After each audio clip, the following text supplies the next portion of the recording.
Hello learners, I am Dr. Sunita Dhal, faculty with the School of Gender and Development Studies, IGNOU.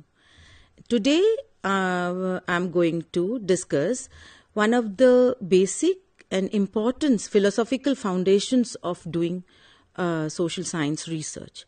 And this particular session will be useful for both our learners who have registered for MA in Gender and Development Studies as well as MA in Women's and Gender Studies programs.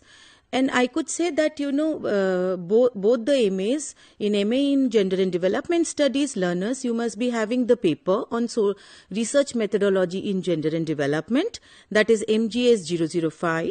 And for MAWGS learners, you must be having the paper MWG 005, that is Feminist Research Methodology. So for both these papers, it is so important that how do we actually approach social science research. Many of our learners, they undertake a research project which is compulsory for both these MA programs, postgraduate programs in Gender and Development Studies as well as MA in Women's and Gender Studies. Therefore, while approaching a research, particularly research project, it is imperative for all our learners to know some of the basic foundations or the philosophy of social science research before we delve into the feminist research methodology. So with this background, I am here to discuss about approaches to social science research. So when we are talking about approaches to social science research, you could see that I think many of our postgraduate learners are aware of qualitative and quantitative approach in doing research. So when we are talking about qualitative and quantitative approaches of doing research, so we are looking at the quantification of social reality, quantification of numerically representing the data, or are we looking at some of the text in the form of narrative where the social reality gets constructed through the data itself. But apart from those debates within social science research on subjectivity and objectivity, the macro and the micro data set, so also quantitative and qualitative approaches to undertake research, it is very important that if further we go into the discussion of quantitative and qualitative approaches or subjectivity objectivity debates, so it has its own origin in the broader approaches. What are the broader approaches through which we can actually understand or develop a framework to do research in social sciences. So here for today's session, I have put forth 4 primary approaches: feminist approach and comparative approach. So shortly within this 25 minutes, we are going to discuss about these approaches and their contribution in shaping the research in social sciences. So when we are talking about empirical research, I'm sure many of our learners, most of our learners are already undertaking empirical work like field-based work for their project. And so also some of the assignment questions in both these courses, MGS 005 and MWG 005, we also give some sort of empirical question in terms of collecting a data on different issues like violence, on household work, so on and so forth, or in evaluation of a project, so forth and so on. So for this, how the empirical or the field work becomes important. So to do the field work, it is very important to understand what is empiricism, what is empirical approach, and what are the salient features, and also what was the evolution of this particular approach. Empirical approach aims at collecting facts or data through observation or first-hand information. It involves systematic gathering of information from the social world, from the real world. Unless and until we go to the field, how will we conceptualize certain ideas? because ideas are also part of the common sense knowledge. It is part of the everyday life of the individual where you and me are living. So therefore, to study, even to come up with the conceptual ideas, to come up with an analytical ideas, it is important to gather information in a systematic manner. And the empirical approach used widely in the development of social science research. And what are the, before we empirical approach, what was the early approaches and how people used to collect, or researchers used to collect data from about the social world? One is that early scholars, both in social sciences, they relied heavily on the travelers. Like now you could see that how people are writing blogs. There are travelogues also where scholars are referring to, and the missionaries and administrators for collecting the data. Data was often second-hand, anecdotal, because it depends on how the person has collected the data. Therefore, the data becomes part of the anecdote, unsystematic, and majorly the data remained with the oral tradition of the community. So, for example, like folklores are not documented. They are been passed down from one generation to the other generation, and therefore it is it is important that how we need to document some of the folklore, some of the myths, and as a form of data, and not collected using methods of scientific inquiry. So even if we are doing research within social sciences or in feminist studies, in gender and development studies, it is very important for all of us to understand the method of scientific inquiry. Scholars worked from their desks instead of collecting data from the field. So therefore, empirical approach in social sciences primarily focuses on logical analysis, but also also not direct observation, because the moment we look at direct observation, it is part of the experimental research, but it is more with the logical analysis. How do we collect the data? What is the framework to collect the field data, and what are the tools to be used to analyze the data, and relied on intuitive judgment to select and compare information. So, and there were limitations of the early methods of data collection, lack of reliability and data authenticity, because we are relied on the secondary sources and the second-hand information, I would say, and therefore, how do we actually,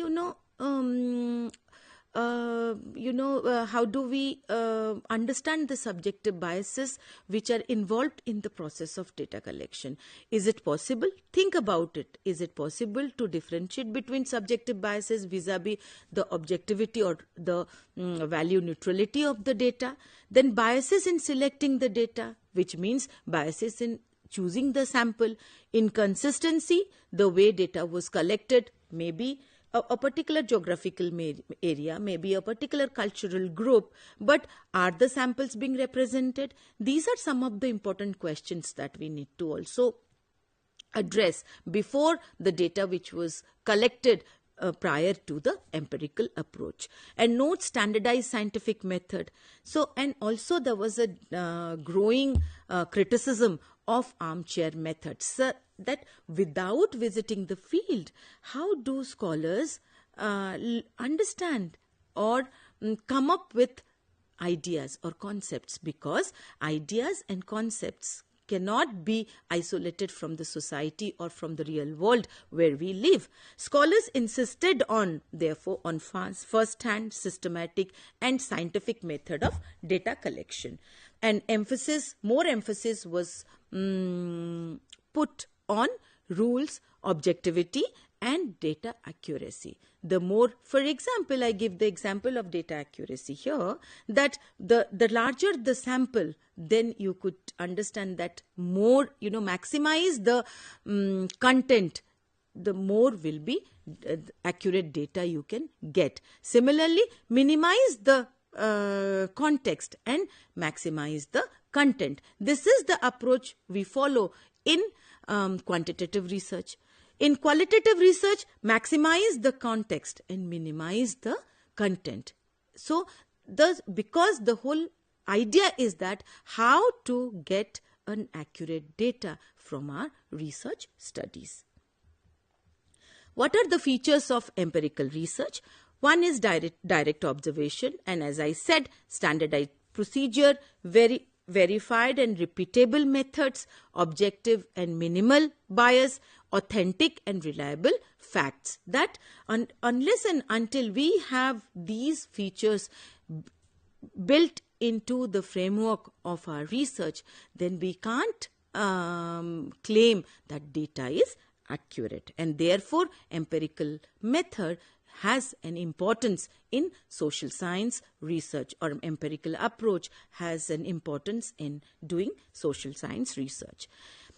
Builds credible and verifiable knowledge, reduces subjective interpretation, which I said subjective biases, forms the foundation of the modern science, scientific research, or how does modern scientific knowledge get created through structured and systematic research. And empirical approach also helps creating systematic theories based on real life evidences or based on real life situations. Like I always give the example of climate change. Unless and until we collect the data of climate variability or the data of increasing pollution, how do we actually come up with the policy measures? And is that climate variation is experienced only in India or in Southeast Asia, in South Asia, or in the Western countries, and how different groups are being affected by the climate variability, climate change? So to do these kind of research, we require field data. We need to look into the larger set of data. And also, when we are talking about empirical approach and its evolution, it is also very important to look at cultural relativism, which is a very important aspect of undertaking social science research. So what is cultural relativism? Like understanding practices within their own cultural context. It is very important that every culture is different, and I can always give you the example of Margaret Mead, and we can look into how gender norms differ in a particular cultural context. So nothing outside one's own culture should be labeled as wrong or strange.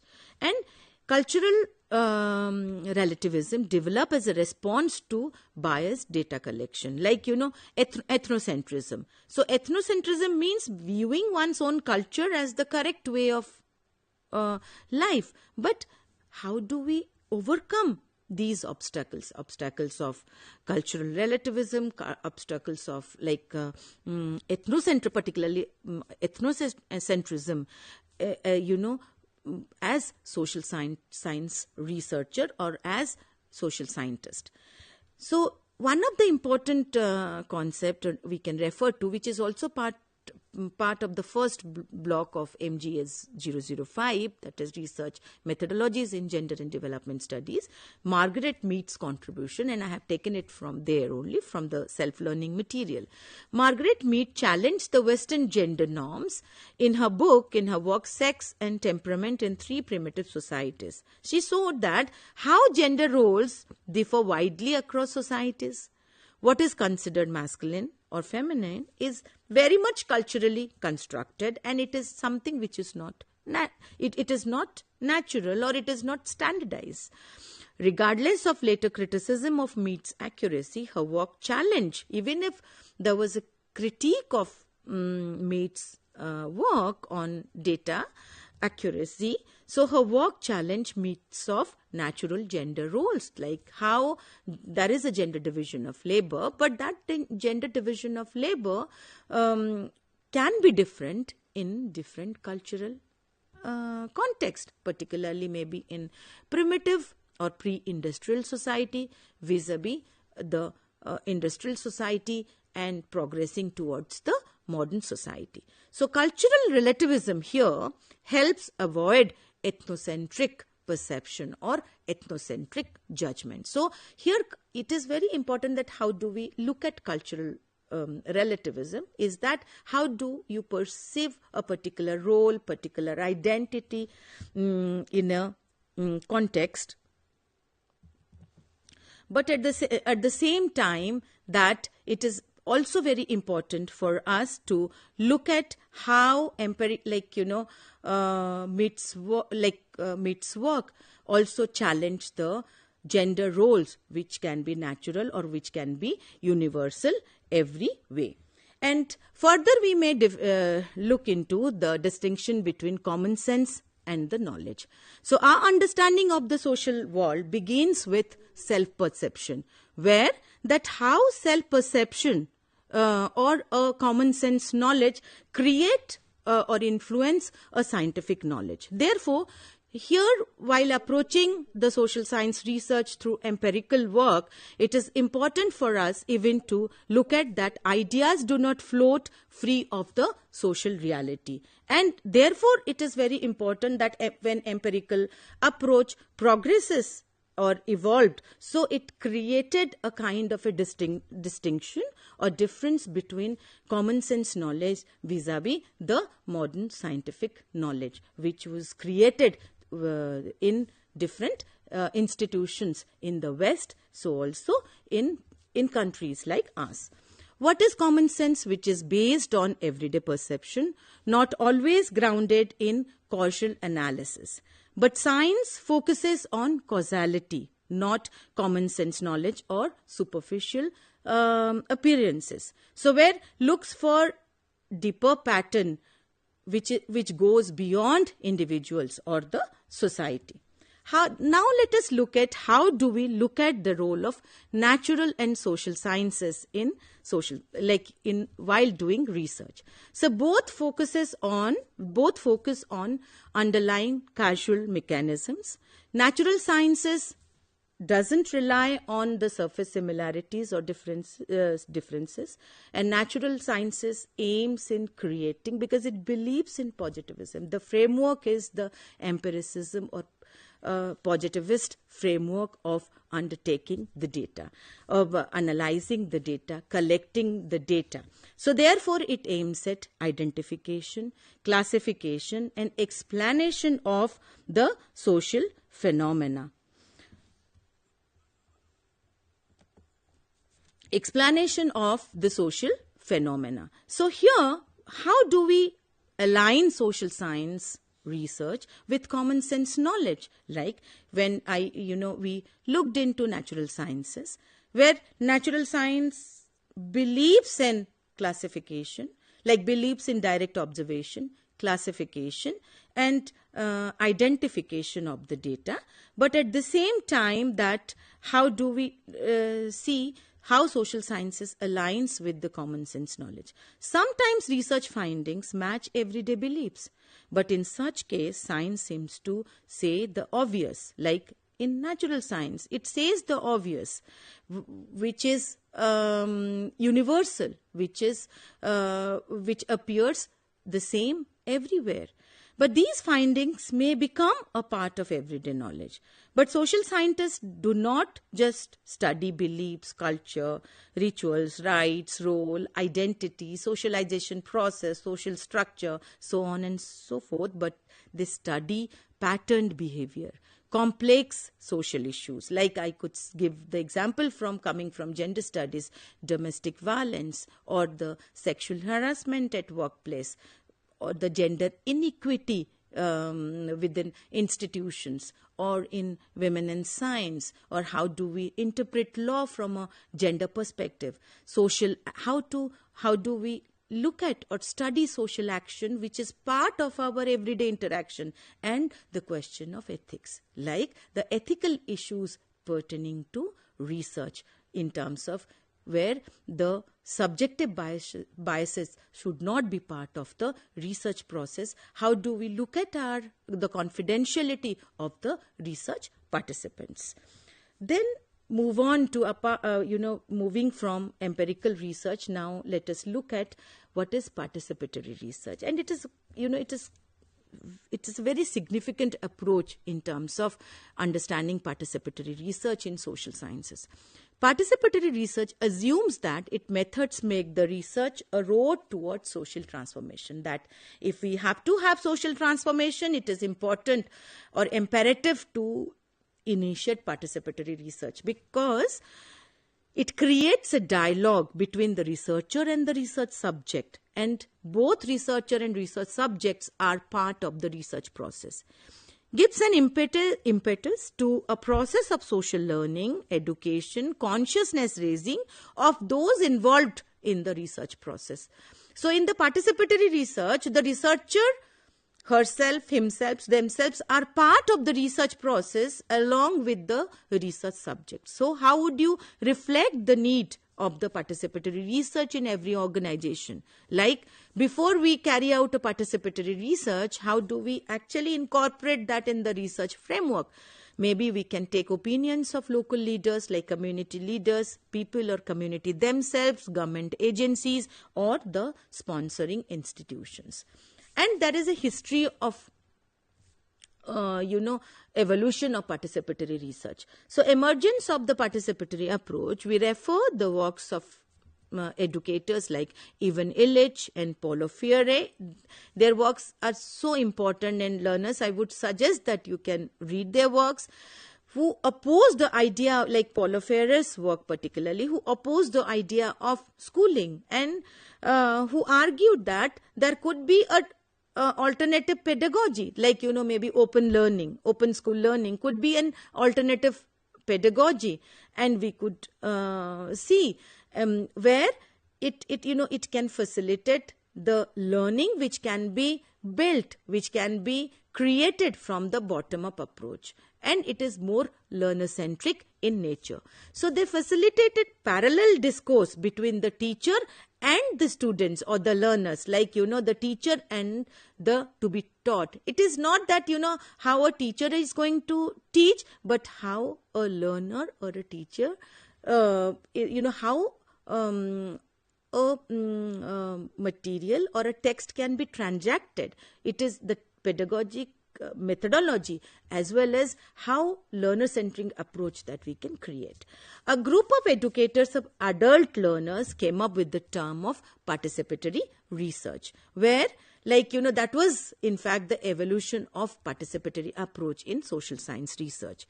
And also it has been shaped or influenced by rapid rural appraisal, RRA, which was developed as a methodology in 1970s to study, like, in the discipline of rural development.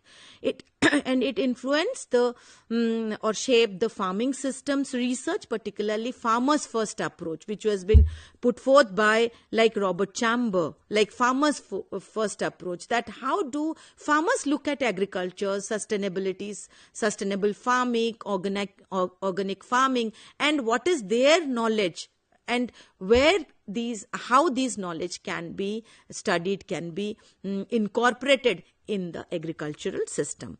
By mid-80s, there was a wide array of experience about RRA and its application in different field situations. Like, if I look at mid-80s work, you could see the work of community forestry, community forest management, natural resource management, then participatory approach in terms of bringing about conservation, and then talking about sustainability in environment or in the development approach. So even food governance, food security, we are talking about food security. But before that, how communities used to govern the food practices, or the shape a kind of create a kind of a food culture which was so apt or appropriate for their geographical as well as ecological situations. The knowledge that may be generated by the experiences of the marginalized groups, because their experiences can form as important part of the knowledge formation. Which perspectives have shaped the PRA? The experiences of the marginalized group. Action research is a legitimate mode of knowing then phenomenological thinking, which rationalized experiences as base of knowledge, and the debates on development paradigm, which was critical to top-down approach, and the new emergence of the civil society organization. So their contributions have immense in terms of shaping the participatory approach in research. Then next comes to feminist approach, and I know learners of MA in Gender and Development Studies and MA in Women's and Gender Studies are aware of feminist approach in research, which the basic premise of feminist research approach is that commitment to gender equity, equality and justice. Traces from the women's movement dates back to suffrage movement in the West and the nationalist movement here in our country and other countries as well, peasant movements. We can always look at, in 1970s, like women's movement, even eco-feminist movements, where the whole question of androcentric bias in social science research had been interrogated through these movements. The basis of feminist knowledge emerged from a radical approach that questioned the given social order as natural and divinely destined. Like how we look at gender, which is not as biologically determined, but gender is something which is socially constructed. So the whole feminist knowledge also emerged from a radical approach which questions this social order of gender identity, gender roles, gender dynamics, gender power within the family as well as outside of it. And last, we can quickly, because we don't have much time, we are coming to an end of this session. So the last, we can look at the comparative approach, and it is a very important approach. Maybe we can take it further in our discussions, through Gyan Darshan. Like the comparative method as a tool of investigation designed consciously to discover the general features of all societies, like without losing sight of the distinctive feature of each culture or each society, which has been, it is an original emphasis and by Andre Bette in his book on published in the year 2004. So how we could look at the comparative method? It's important for us even to look at a comparative method across cultural context, across social context, so also in geographical context.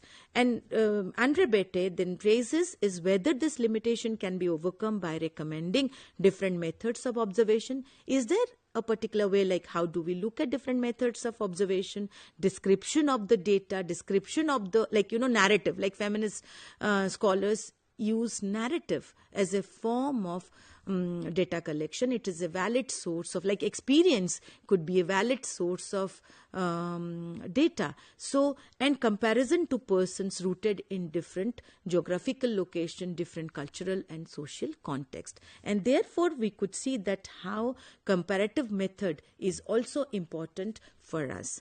And here with this, I would like to end today's session, where in this session I can reiterate that we discuss about approaches to social science research, and this particular topic is the foundation of social science research, so also feminist as well as research in gender and development studies, because this is the basic where in terms of not only we understood four approaches, how do we look at social sciences, but also we looked into the debates of cultural relativism, ethnocentrism, data neutrality. So also how do we challenge the androcentric nature, which was challenged by feminist scholars in terms of androcentric nature of knowledge creation. With this, I thank all my viewers and learners, and thank you for the day.